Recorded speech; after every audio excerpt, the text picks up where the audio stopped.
My name is Morgan Reynolds. At the age of 33, I witnessed the abrupt collapse of my career as marketing director at Reynolds Innovations. After 8 years of unwavering commitment and countless weeks, pouring in 60 hours or more, I was utterly betrayed by the three individuals I had placed the most trust in. My younger sister, Emily, my professional guide and supervisor, Richard, and Allison, the woman I considered my dearest friend.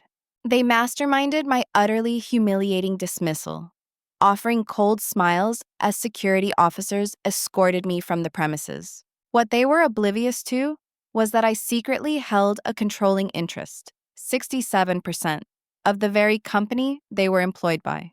If you've ever been blindsided by such a profound betrayal, perhaps share where you're tuning in from and consider subscribing. This recounting of events just might offer the sense of resolution you're seeking. I spent my formative years in Portland, part of a decidedly middle-class household where scholastic attainment and accomplishments were prioritized above all else. My parents weren't affluent, but they poured every resource they possessed into guaranteeing that my sister, Emily, and I would achieve the success that had eluded them. Emily was 6 years my junior, and from a tender age, I could sense her struggle with what she perceived as living under my shadow. While I excelled academically, consistently winning spelling bees and math contests, Emily sought validation through dance recitals and art exhibitions.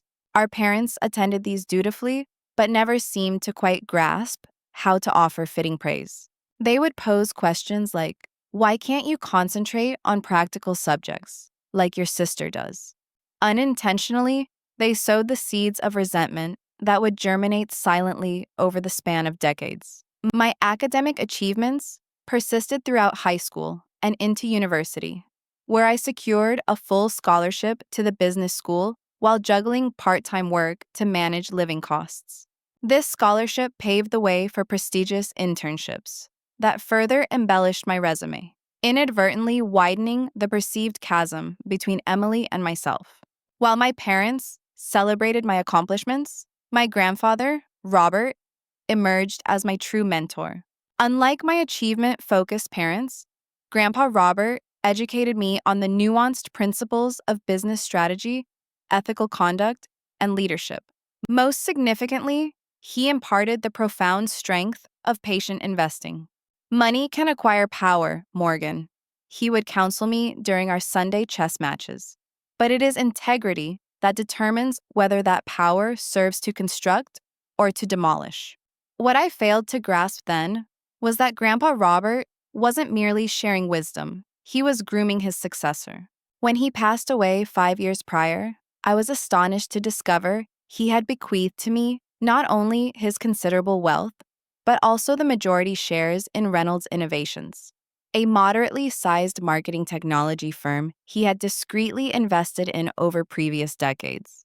The company remained completely unaware that the elderly gentleman who occasionally toured their facilities as a curious investor had, over 3 decades, amassed a 67% ownership stake. With his final request, he asked me to immerse myself in the business operations from within, before revealing my identity as the owner. "Observe how they function when they believe no one significant is watching," he advised in a concluding letter. "You will uncover more genuine truths that way than from any quarterly report." Adhering to his sagacious counsel, I established a blind trust, managed by Jordan Chen, my grandfather's long-standing attorney, to maintain the secrecy of my ownership. Despite possessing an MBA and experience that could have easily secured me a senior role, I applied for an entry-level marketing coordinator position at Reynolds Innovations. I presented my credentials, allowing them to assume I had no familial connection to the company's founder who shared my surname. My desire was to comprehend the company's dynamics from the ground up, to experience its culture as an employee rather than through the lens of an owner. During my orientation week, I encountered Allison Parker, a marketing specialist who graciously took me under her wing. Possessing a quick wit and seemingly sincere interest in guiding newcomers, Our connection evolved into a friendship that extended beyond office hours, leading to weekly dinners where we'd analyze workplace politics and share personal narratives. Within months, she became my most trusted confidant, the individual with whom I shared my aspirations, anxieties, and family challenges. When I eventually earned a promotion to marketing manager, Allison celebrated alongside me, never exhibiting any trace of the envy or rivalry that often poisoned professional relationships. Richard Blackwood, the marketing director and my immediate supervisor, became another figure I deeply trusted within my professional sphere. During our regular feedback sessions, he commended my strategic acumen while offering constructive criticism that genuinely enhanced my performance. When I expressed interest in eventually transitioning into a leadership position, he created opportunities for me to head projects and gain exposure among the executives. His mentorship appeared so genuine that I began to perceive him as the supportive professional father figure I had long yearned for. 2 years into my tenure at Reynolds, Emily graduated college with a degree in communications, but struggled to find employment in Portland's fiercely competitive job market. Witnessing her frustration and desiring to mend our increasingly strained relationship, I suggested she apply for an available social media coordinator role at Reynolds. I spoke with Richard, highlighting her relevant skills, but taking care not to overstate her abilities. When Emily secured the position, her initial gratitude was palpable, yet I detected an undercurrent of resentment that she had required my assistance at all. Still, I held on to the hope that working together might help heal our relationship as she carved out her own identity within the company. Over the subsequent 3 years, my contributions to Reynolds became substantial. I spearheaded award-winning marketing campaigns that boosted revenue by 32%. My innovative approaches to digital marketing garnered industry recognition, and internally, I cultivated robust relationships across various departments. I maintained the secrecy of my ownership, aspiring to advance based on merit rather than inheritance. Yet, as my professional standing ascended, I started noticing subtle shifts. Emily's increasing coolness towards me in the break room, Allison's sudden cancellations of our regular dinner plans, and Richard's growing tendency to hold private meetings immediately after our one-on-one sessions. Looking back, these were the initial warning signals I chose to disregard. The annual company retreat held at Mount Hood should have provided a relaxing respite from office politics, but instead, it marked the genesis of the end. While I facilitated team-building exercises I had dedicated weeks to preparing, I couldn't help but observe Emily captivating Richard and other executives during evening social gatherings with stories that portrayed her as the driving creative force behind projects that were, to our shared knowledge, primarily my work. She had perfected the art of employing we when recounting successes and subtly distancing herself from any initiatives that had not performed favorably. Even more disquieting, Allison had suddenly assumed the role of Emily's informal mentor, a position she had once held for me. I would turn a corner and find them huddled together, their conversations abruptly ceasing upon my approach. Lunches and coffee breaks that had formerly included me now transpired without invitation, and when I inquired about joining, there were always vague explanations about simply catching up on personal matters. Upon returning from the retreat, a significant opportunity emerged when our largest client requested a comprehensive brand refresh with an expanded budget. This was precisely the kind of high-profile project that could solidify my candidacy for the director position that was opening up with the current director's impending retirement. I immersed myself entirely in developing an innovative pitch that incorporated emerging technologies while respecting the client's established market presence. When I presented my concept to the team, including Richard and several senior managers, the reception was enthusiastic, with specific elements of my strategy eliciting appreciative nods and questions regarding implementation timelines. Richard scheduled a follow-up meeting for final endorsement, but inexplicably, the meeting was rescheduled twice without my knowledge. When I returned from lunch on the third rescheduled date, I discovered the meeting had not only occurred in my absence, but that major decisions had been finalized without my input. Even worse, Emily had been assigned to lead the execution of my campaign concept, with Allison providing senior oversight. When I challenged Richard about being excluded, his response was dismissive.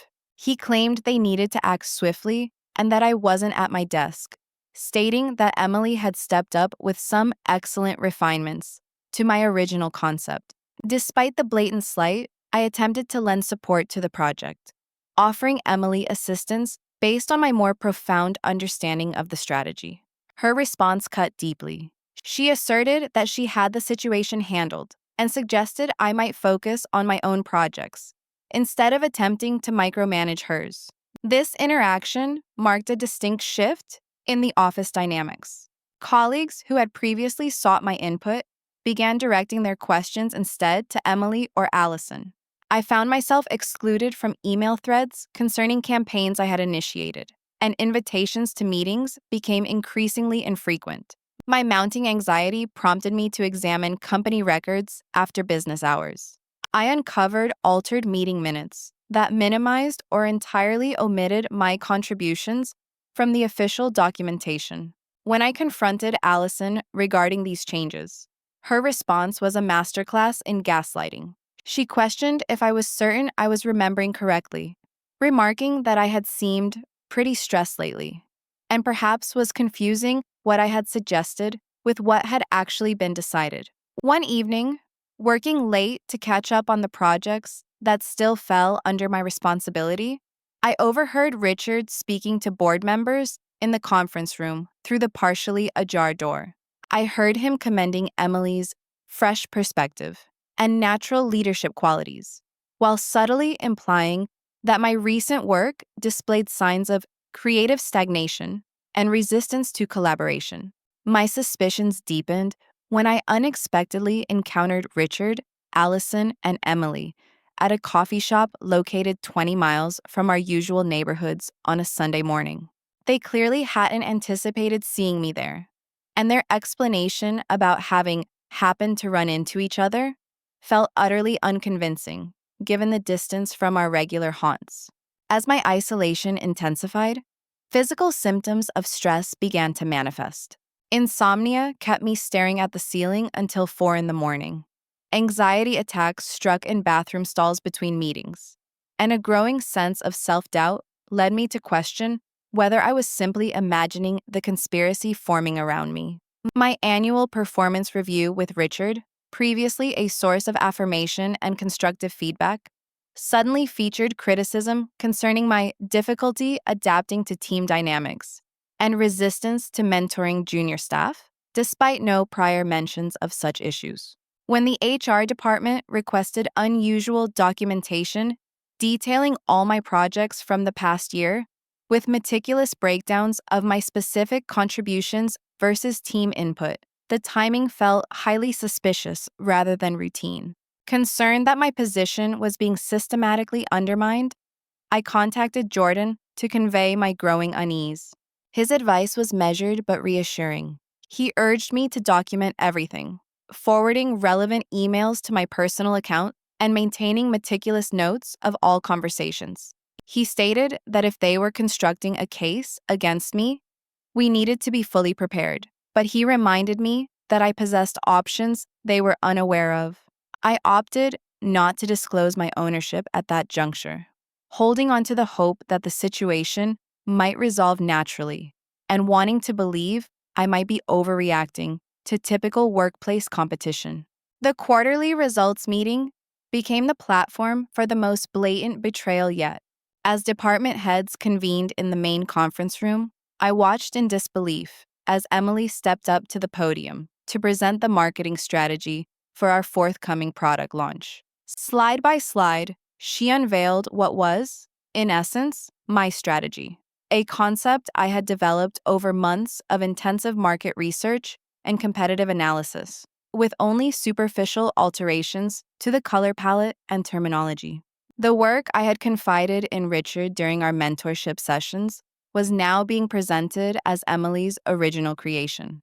Beside me, Allison nodded with enthusiastic approval at each point, occasionally interjecting comments such as, "Emily's approach here is brilliantly innovative," or, "This truly represents a fresh direction for the department." Across the table, Richard beamed with paternalistic pride, as though observing the emergence of a marketing savant he had personally unearthed. The final blow arrived when Richard rose to announce organizational modifications. "Given the remarkable vision Emily has demonstrated," he declared, "I am delighted to announce her promotion to team leader for our upcoming projects." The room erupted in applause, while I remained frozen in my seat, humiliation searing through me as colleagues cast furtive glances to gauge my reaction. I maintained a professional demeanor through the remainder of the meeting, but the instant it concluded, I followed Emily to the parking garage, resolute in confronting her away from prying eyes. "That was my strategy," I stated, keeping my voice controlled despite the fury and hurt threatening to overwhelm me. "Every key element, every approach, even the phased implementation timeline. How could you possibly present my work as your own?" Emily's response was not denial, but a furious eruption of long-suppressed resentment. She railed about the years spent living in my shadow, constantly measured against my achievements, asking if I had any concept of what that felt like. When I reminded her of my role in helping her secure her position at Reynolds, her laughter was bitter and sharp. She dismissed my assistance, claiming I had only recommended her to enhance my own image, portraying myself as the benevolent older sister extending a hand to her struggling sibling. She questioned if I had ever considered that she might simply want to succeed in a place where my name wasn't already ubiquitous. The argument escalated until Emily delivered the statement that confirmed my most terrible fears. She asserted that Richard and Allison perceived something I couldn't, that I was past my prime, too comfortable to innovate, and that they valued what she contributed to the team. That night, unable to find sleep, I accessed my work email remotely. I uncovered an extensive chain of correspondence between Richard, Allison, and Emily, discussing my problematic attitude and resistance to change. The earliest messages were dated 6 months prior, suggesting a coordinated effort that had commenced long before any performance issues were ever raised with me. Delving deeper into shared network drives, I found presentation drafts with my name systematically removed from contributor lists, revision histories altered to minimize my input, and strategy documents reclassified to appear as collaborative endeavors, rather than my individual work. The orchestrated nature of the campaign against me became increasingly transparent as colleagues began avoiding eye contact in hallways, and conversations would abruptly cease when I entered the break room. Rumors clearly circulated beyond my hearing, cultivating an atmosphere of awkward tension that further isolated me.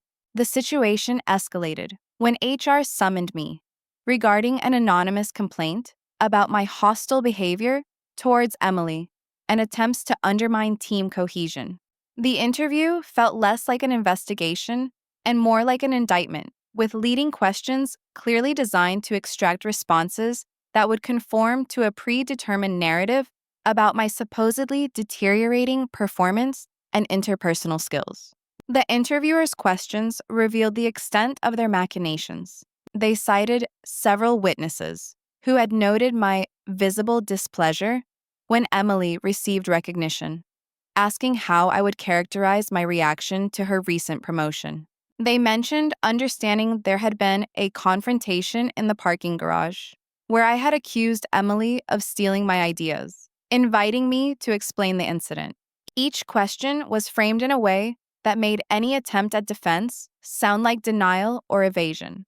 That evening, I contacted Jordan for an emergency consultation, finally sharing the full scope of the situation. I explained that they were systematically erasing my contributions and building a case for my termination. forwarding the evidence I had gathered. Jordan's expression grew serious as he reviewed the documents. He commented that this was far more coordinated than typical workplace politics, stating they were laying groundwork for something significant. He suggested we consider if it was time to reveal my ownership position. Despite his advice, I hesitated. My emotional investment in having earned my position through merit, rather than inheritance, remained strong, and I naively clung to the belief that Richard would ultimately recognize the value I brought to the company he purportedly cared about. Let's wait, I decided. I want to see precisely how far they are willing to go before I show my hand. Jordan reluctantly concurred, but prepared the necessary documentation to assert my controlling interest when the opportune moment arrived. Just say the word, he assured me, and the entire power dynamic shifts. As the days unfolded, I continued performing my duties with unwavering professional excellence despite the increasingly hostile environment. My dedication to the company's mission and the employees who were not implicated in the conspiracy against me outweighed my personal grievances. I still believed in the products we created and the value we provided to customers, refusing to allow the betrayal to contaminate my work ethic. Looking back, I sometimes wonder if that very dedication made me an easier target, allowing them to continue contributing while they methodically dismantled my position piece by piece. The morning the email arrived marked the culmination of months of calculated betrayal. The subject line read, "Urgent discussion with HR and leadership, scheduled for 2:00 p.m. today in the boardroom." The ominous formality and complete absence of context signaled this was far from a routine meeting. Despite the churning in my stomach, I dedicated the morning to meticulously organizing documentation of my contributions. I printed emails proving my authorship of disputed projects and compiled performance metrics demonstrating my continued value to the company. If this was to be the confrontation I anticipated, I would not enter unprepared. Precisely at 2:00, I entered the boardroom to find a scene staged for maximum intimidation. Richard sat at the head of the table, flanked by Allison and our HR director, Patricia. Emily was seated slightly apart but clearly aligned with them. Two executive vice presidents, individuals I rarely interacted with, occupied the far end, their presence lending an artificial solemnity to the proceedings. The single empty chair, positioned alone on the opposite side of the table, might as well have been labeled accused. Richard's expression was a carefully practiced mask of somber regret as he commenced. He thanked me for joining, stating it was an unfortunate but necessary conversation about patterns of behavior that have become impossible to ignore. What ensued was a meticulously choreographed character assassination. Patricia opened a folder containing supposedly documented incidents, beginning with fabricated emails, where selective sentences were highlighted out of context to suggest hostility. Screenshots of projects allegedly sabotaged through my interventions were presented with timestamps that had clearly been altered. Most disturbing were the testimonials from anonymous colleagues describing my increasingly erratic behavior and intimidation tactics towards Emily.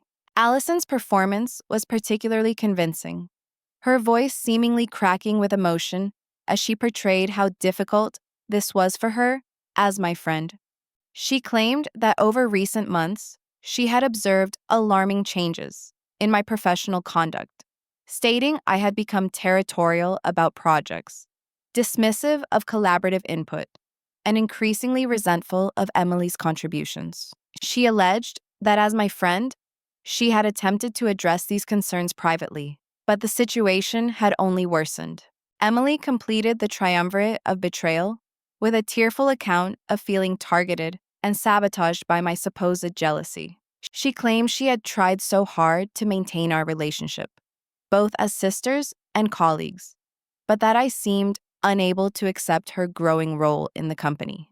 She recounted the incident in the parking garage the previous week, stating I had accused her of stealing her ideas and threatened that she would regret it.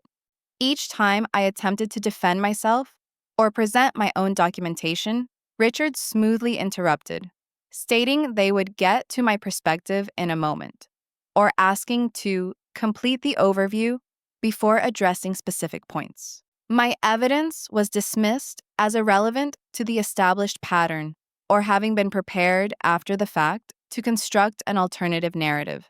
After 45 minutes of this orchestrated ambush, Patricia delivered the rehearsed conclusion. She stated that at Reynolds Innovations, they valued a collaborative culture built on mutual respect and integrity, and that when an employee's conduct repeatedly undermined these values, they had a responsibility to the entire organization to take appropriate action. Richard nodded solemnly before delivering the final judgment. Effective immediately, your employment with Reynolds Innovations is terminated. He mentioned that the necessary paperwork had been prepared and that security would escort me to collect any personal items from my desk.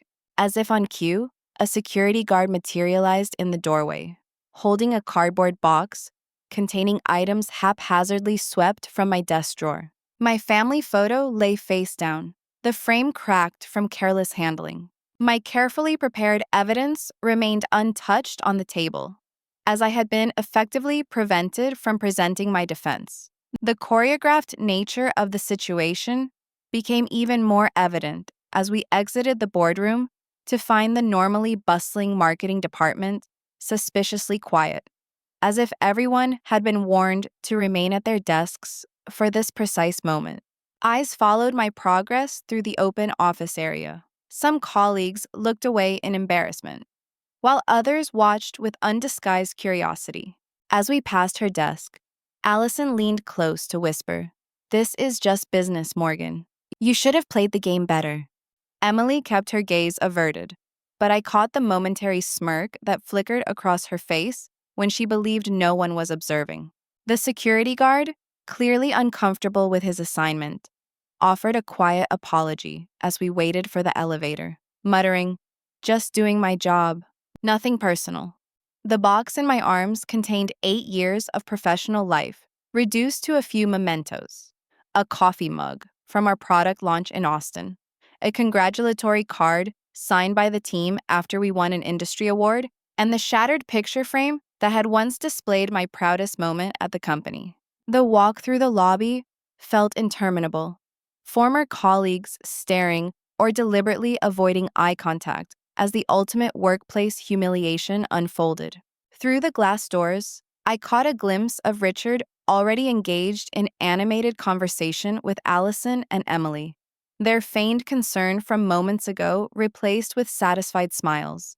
Outside in the parking lot, my security badge deactivated with a final beep, a technological punctuation mark to my unceremonious dismissal. Sitting in my car, I finally allowed the tears that had been threatening all afternoon to fall. A brief period of mourning for relationships I had believed were genuine, and a career path I had diligently earned. This moment of weakness lasted exactly 3 minutes before it was displaced by a resolute determination. With steady hands, I reached for my phone and called Jordan.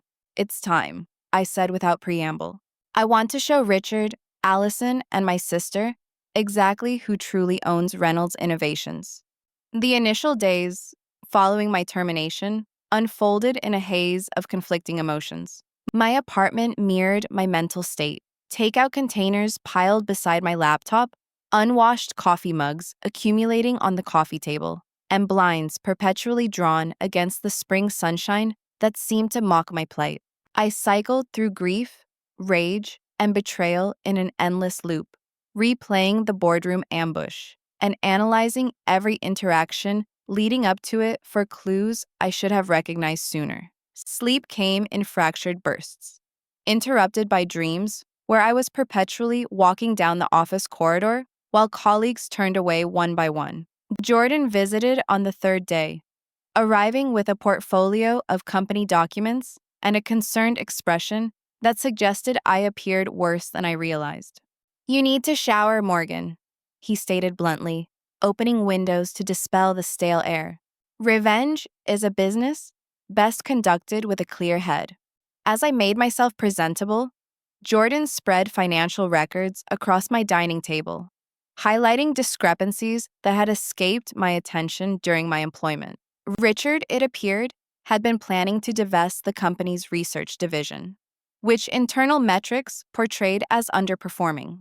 However, Jordan's independent analysis revealed it was, in fact, our most profitable sector, considering long-term contracts and intellectual property value. Allison had been systematically manipulating marketing performance reports to justify a departmental restructuring that would eliminate positions held by Richard's critics while simultaneously expanding her own team's budget and authority. Most unsettling was Emily's new proposal, already circulating among leadership, to divert substantial resources to an external vendor for a platform rebuild that our in-house team could manage more efficiently. Jordan's investigation revealed the vendor was owned by Allison's college roommate, suggesting kickbacks that would have gone undetected without our heightened scrutiny. They weren't just pushing you out, Jordan concluded. They were strategically positioning themselves to extract maximum personal gain, while potentially jeopardizing the company's long-term stability. While building our case against the triumvirate consumed my daylight hours, evenings were dedicated to personal recovery. Acknowledging the heavy toll the betrayal had taken on my mental well-being, I began therapy sessions with Dr. Merritt, a specialist in workplace trauma. What you're experiencing is a legitimate grief response, she explained during our initial session. You've lost not just employment, but relationships you valued, and an identity intricately connected to your professional role. Acknowledge that grief before transitioning into action. Following her guidance, I developed a structured routine to reestablish my sense of control. Morning runs along the riverside to release pent-up anger, journaling sessions to process emotions without judgment, and meditation practices to center myself before strategic meetings with Jordan.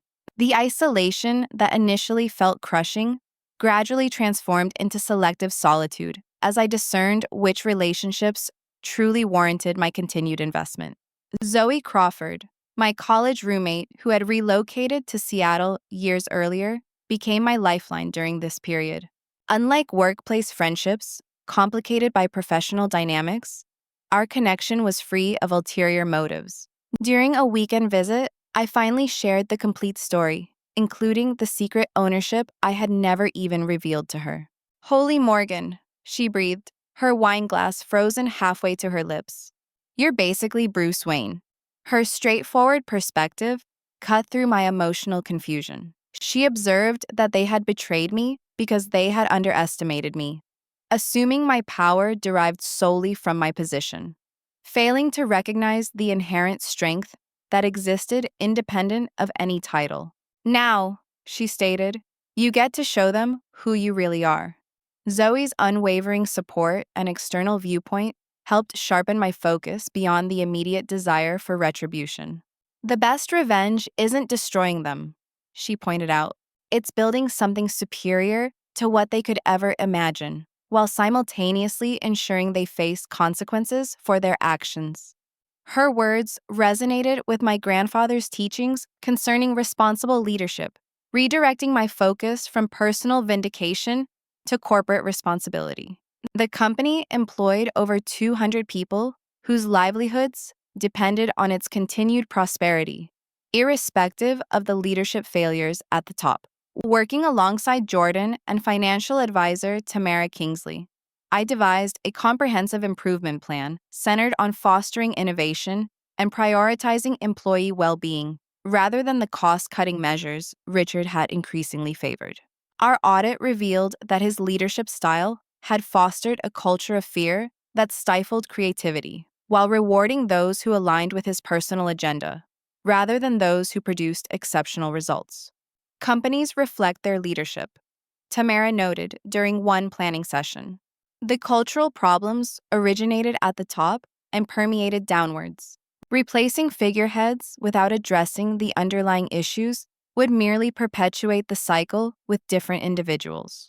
As the strategy solidified, I immersed myself in researching healthy corporate cultures, employee retention, and satisfaction metrics that could fundamentally transform Reynolds Innovations beyond simple profitability.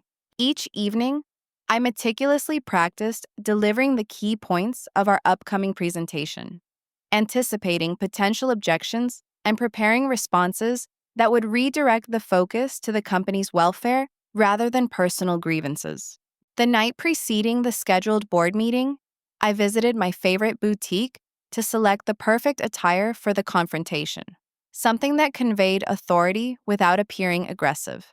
The navy blue suit and subtle gold accessories symbolized my transformation from victim to leader, an external manifestation of the internal shift these weeks of preparation had forged. For the first time since my termination, I slept peacefully through the night, waking refreshed with absolute clarity about the day ahead. My morning ritual became a sequence of empowerment. I brewed the special reserve coffee I reserved for significant occasions, reviewed my grandfather's letters on integrity and business acumen, and finally placed his worn chess piece, a queen carved from rosewood, into my jacket pocket as a tangible reminder of his presence. As I applied the finishing touches to my appearance, my phone chimed with a text message from Emily. "Hope you're doing okay. We should talk sometime." The transparent insincerity, after weeks of silence, confirmed I was making the correct decision. Without responding, I focused on the final preparations for the board meeting.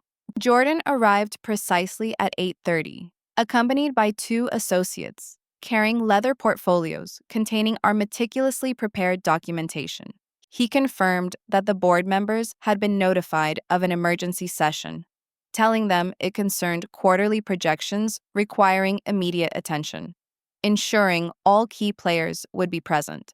During the drive to corporate headquarters, nervous anticipation gave way to absolute certainty. The company I had helped build, the one my grandfather had entrusted to me, deserved leadership that prioritized collective success over personal gain. Whatever personal satisfaction might arise from today's revelation was secondary to restoring integrity to Reynolds Innovations. As we pulled into the executive parking area, I touched the chess piece in my pocket one final time. "Let's go show them who really owns the board," I said to Jordan, stepping out of the car with the quiet confidence that comes from knowing you possess the truth. The security guard at the executive entrance did a double take as I approached, confusion evident as he recognized the recently terminated employee now walking purposefully towards him with a legal team in tow. "Ms. Reynolds, I was told you no longer," he began uncertainly, his hand instinctively moving towards his radio. Jordan stepped forward smoothly, presenting a folder of legal documents. "Ms. Reynolds is attending the board meeting as majority shareholder of Reynolds Innovations. Here's the documentation confirming her ownership and right to enter these premises."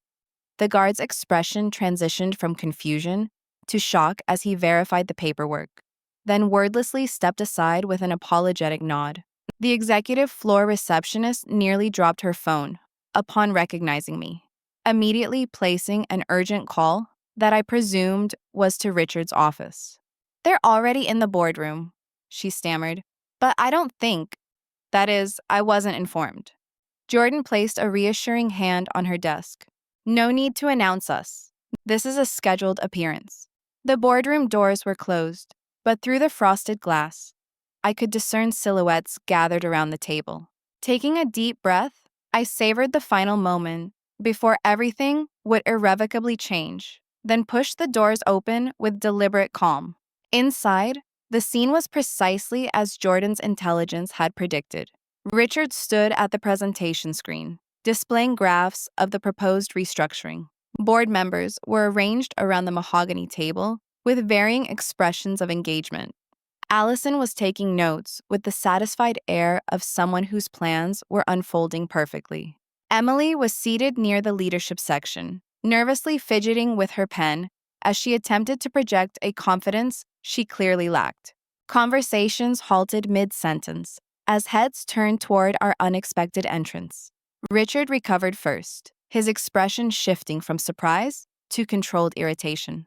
Morgan, this is a closed board meeting. Security will escort you out immediately. He reached for the desk phone, but Jordan smoothly intercepted, placing his hand over the receiver. That won't be necessary, Mr. Blackwood. Ms. Reynolds is here in her capacity as majority shareholder. The phrase hung in the air like a physical force. Board members exchanged confused glances as Richard's face contorted with disbelief.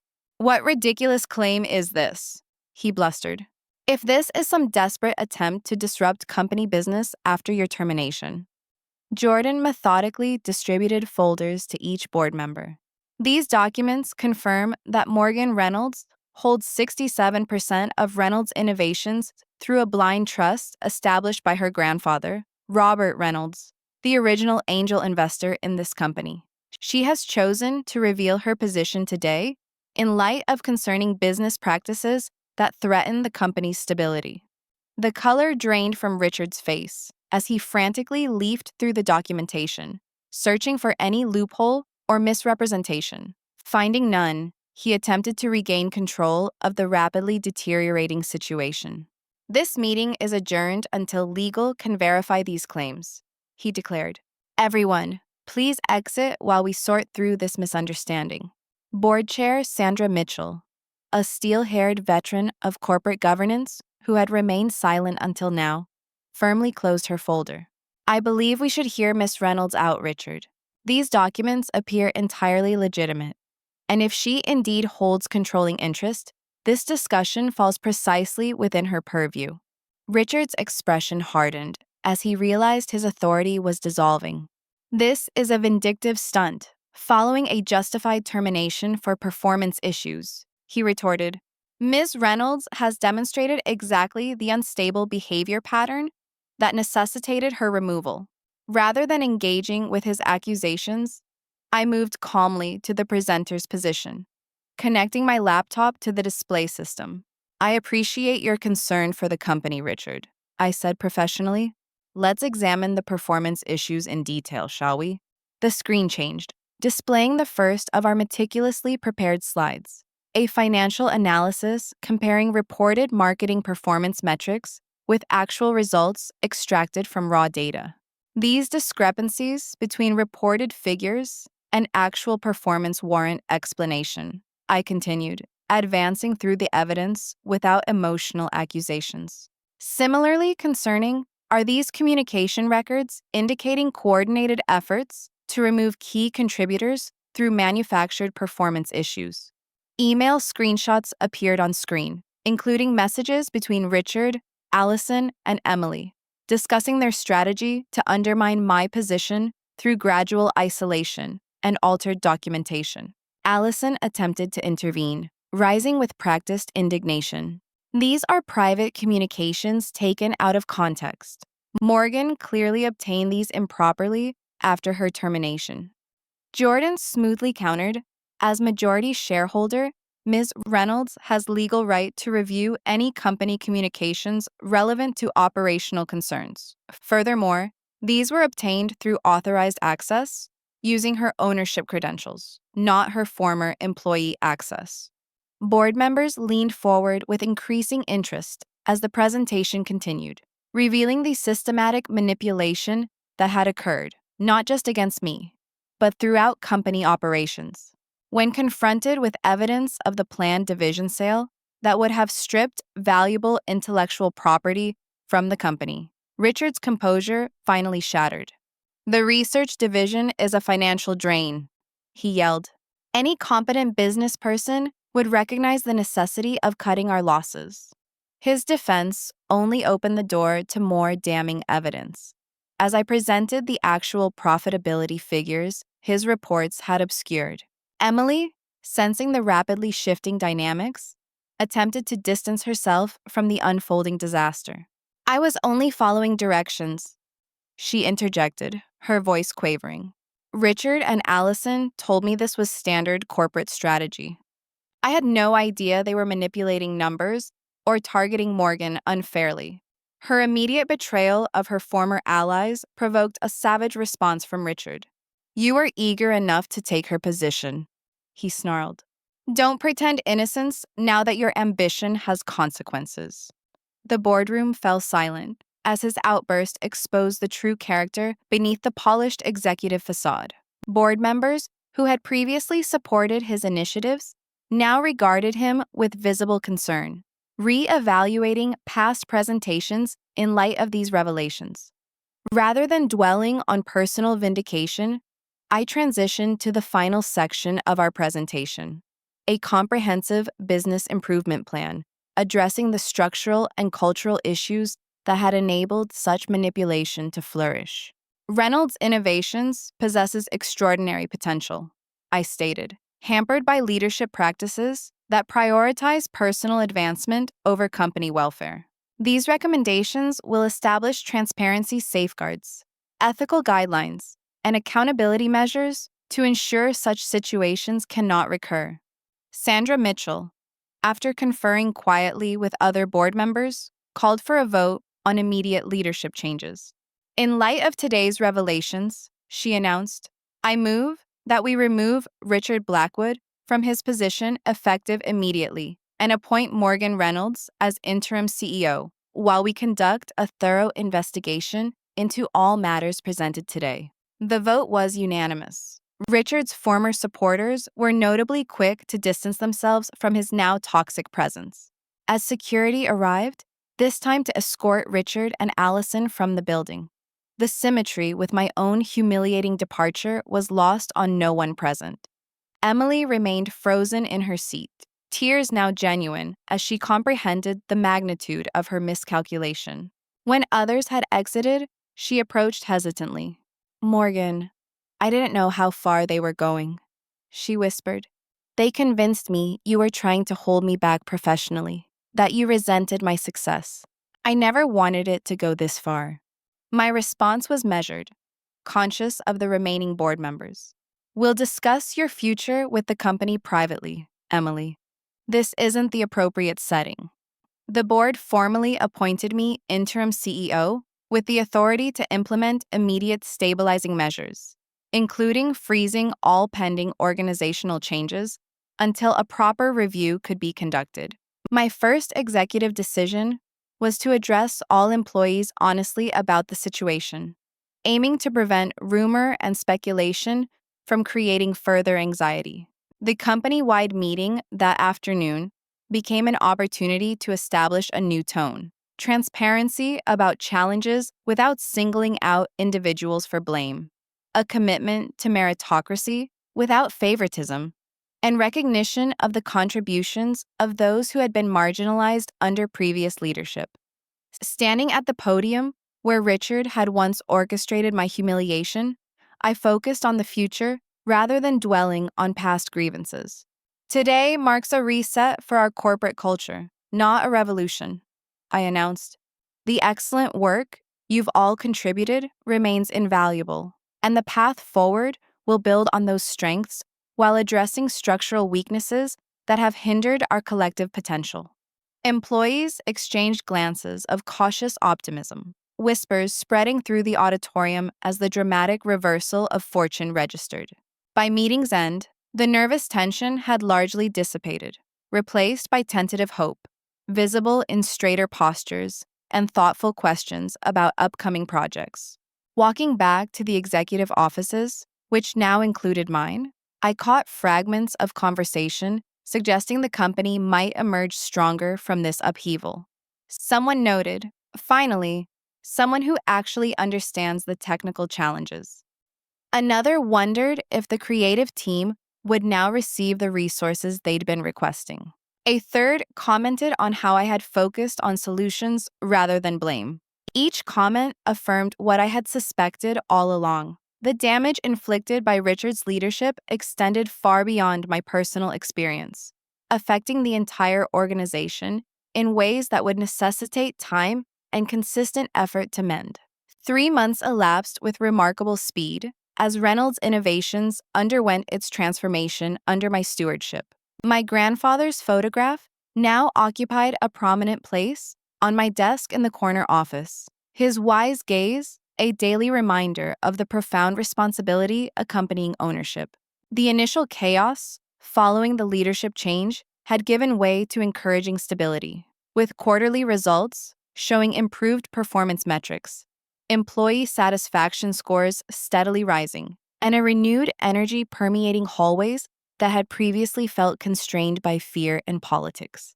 The independent investigation confirmed our initial findings, while also uncovering additional concerns requiring systematic address. Most gratifying was witnessing talented employees who had been marginalized under Richard's regime finally receiving recognition for their significant contributions. The most difficult conversation awaited me one Tuesday afternoon when I scheduled a private meeting with Emily in my office, choosing it over the more imposing boardroom. She entered hesitantly, the confident swagger of previous months replaced by genuine uncertainty about her future. "Am I being fired?" she asked immediately, remaining standing despite my gesture toward the visitor's chair. She added that she would understand if that was my decision. Setting aside the prepared talking points Jordan had suggested, I responded with the directness our relationship required. I explained that I had struggled with that question since assuming this position, acknowledging that her actions had contributed to significant harm, not only to me personally, but to the company culture. On the other hand, I stated, our family believed she had been manipulated by individuals with more experience and power. Emily finally sat, her eyes fixed on her hands, clasped tightly in her lap. "I was jealous," she admitted quietly. She confessed that everything had always seemed to come so effortlessly to me, and when Richard and Allison began suggesting I was holding her back, it had validated feelings she had carried since childhood. But she claimed she never thought they would take it as far as terminating my employment. And by the time she realized the true extent of what was happening, she felt trapped within the narrative they had created. Our conversation continued for nearly 2 hours, a painful but necessary process of untangling the complex web of family dynamics, professional rivalry, and the toxic influence of Richard and Allison's manipulation. Rather than opting for termination, I offered Emily a probationary position in product development, a department distinct from marketing where her communication skills could be valuable, but where she would report to Thomas Chen, known for his strong mentorship abilities and ethical leadership. "This is not forgiveness," I clarified as relief washed over her features. "It's an opportunity to rebuild trust through actions rather than words. Our personal relationship needs healing. That cannot happen if we are professionally entangled, which is why I am placing you in a different department with clear boundaries between your work and mine." The investigation into Allison revealed a pattern more disturbing than we initially suspected. Similar manipulative behavior at 3 previous companies, leaving a trail of damaged careers and fractured teams before she moved on to fresh opportunities where her reputation hadn't preceded her. Her attempt to position herself as an unwitting participant in Richard's schemes collapsed under documentation, showing she had often initiated the most underhanded tactics. Richard himself refused to exit gracefully, filing a lawsuit claiming wrongful termination and defamation that was quickly dismissed when our overwhelming evidence was presented in preliminary hearings. His reputation in the industry suffered irreparable damage as former colleagues, now freed from fear of retaliation, shared similar experiences of manipulation and credit theft throughout his career. The structural changes implemented at Reynolds Innovations focused on preventing future situations through increased transparency rather than punitive measures. Weekly open forums allowed employees to voice concerns directly to leadership. Anonymous reporting mechanisms provided safety for whistleblowers, and a comprehensive ethics policy established clear guidelines for advancement based on demonstrable contribution rather than political maneuvering. A mentorship program, ironically inspired by the facade Richard had presented, paired experienced leaders with promising talent through carefully structured relationships with regular oversight to prevent exploitation. My personal recovery advanced alongside the company's rehabilitation. Sessions with Dr. Merritt evolved from processing the betrayal to exploring healthier relationship patterns, particularly learning to recognize warning signs I had ignored in my eagerness to believe in Richard and Allison's supposed support. The red flags were undeniably there, I acknowledged, during one particularly insightful session. The exclusion from key meetings, the subtle undermining comments, the way conversations would abruptly cease upon my entry into rooms. I admitted that I had chosen to dismiss those signals because confronting them would have meant accepting that people I trusted were actively working against me. This heightened awareness shaped my approach to new relationships, particularly with Diana Martinez, the marketing director hired to rebuild the department after Allison's departure. Our friendship developed gradually, built on genuine respect and professional collaboration, rather than the forced intimacy Allison had cultivated to gain my confidence. Most healing was a difficult dinner with my parents, where I finally articulated the competitive dynamic they had unintentionally fostered between Emily and me. We both felt inadequate in different ways, I explained as they listened with growing comprehension. I felt pressured to maintain flawless achievement, while Emily believed her different strengths were inherently less valuable in their perception. Their genuine distress at this revelation opened a path toward healthier family interactions, with monthly family meetings becoming a space for honest communication, free from the accumulated resentments of previous decades. Emily's journey towards redemption progressed in small, meaningful steps. Therapy addressing her competitive issues, consistent performance in her new role without seeking shortcuts to advancement, and gradually rebuilding our sisterly relationship separate from professional contexts. During a rare shared lunch in the company cafe, she made an observation that suggested genuine growth. I kept wanting what you had without understanding the work you put in to earn it, she remarked. Taking your position didn't give me your knowledge or experience, just a title I hadn't grown into. The lessons learned through this painful chapter proved invaluable beyond professional context, influencing how I approached all my relationships. I became more attuned to inconsistencies between words and actions, setting clearer boundaries while remaining open to genuine connection. Most importantly, I found a balance between compassion and the necessary protection that comes from establishing consequences for harmful behavior.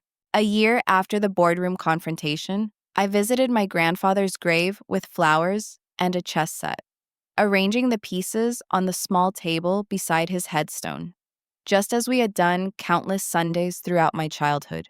The company is thriving, Grandpa, I said, opening with his favorite move. Employee retention is up 70%. Our latest product launch exceeded projections by 23%, and the toxic culture is gradually healing under more ethical leadership. You were absolutely right about learning the business from the inside before revealing my position. Without that experience, I might have become precisely the kind of disconnected owner who enables harmful management practices. Playing both sides of the chess game, as we moved through the opening strategies, I reflected on the philosophy that now guided my leadership approach. Integrity as non-negotiable, accountability applied equally regardless of position, and the understanding that organizational health fundamentally depends on aligning individual ambitions with the collective welfare. The best revenge wasn't simply owning the company, I concluded, advancing a pawn in what would have been his favorite counter-strategy. It was owning my own worth and creating something significantly better than what they tried to take from me. As shadows lengthened across the peaceful cemetery, I packed away the chess pieces with a sense of completion, rather than mere closure. The story, of course, would continue to evolve, but this painful chapter had been transformed into valuable wisdom rather than defining trauma. Have you ever experienced a betrayal that ultimately paved the way for unexpected growth? I would truly welcome hearing your stories in the comments below. Sometimes, our most painful experiences can become our greatest teachers, revealing strengths we never realized we possessed. If this story resonated with you, please consider liking, subscribing, and sharing it with someone who might need to hear that setbacks can often become setups for something far better. Thank you for listening to my journey. May your own challenges illuminate the power that has been within you all along.